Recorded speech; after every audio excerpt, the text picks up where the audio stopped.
नमस्कार प्रणाम। हम एक सोहर गीत सुनाओ तानी। उम्मीद बा कि आप सबके अच्छा लगी। धन्यवाद।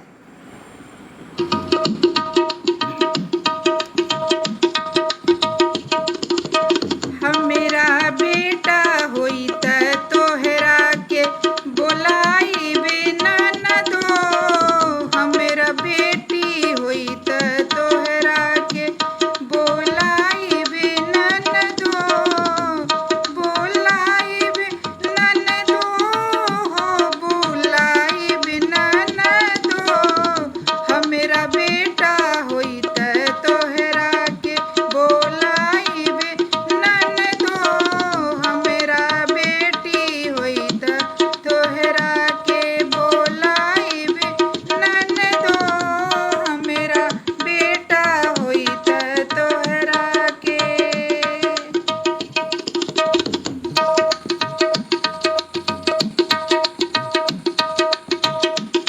सौरीली बाई में कंगन देबो हो। सौरीली बाई में कंगन देबो हो। कंगन के धुन पर नचाई बिना न दो।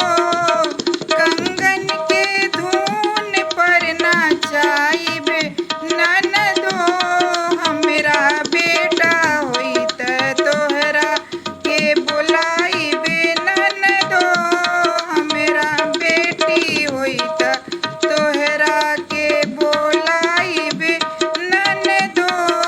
हम मेरा बेटा होई त तोहरा के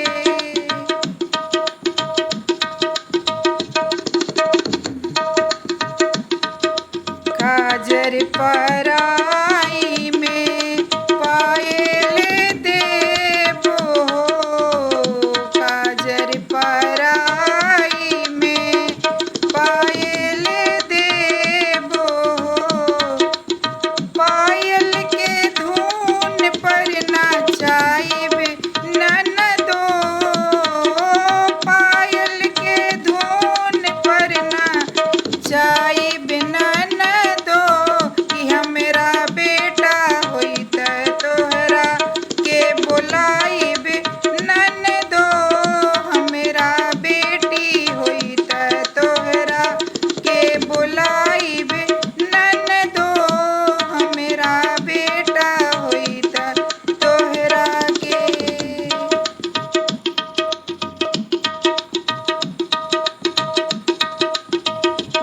बाजन बजवाई बिहा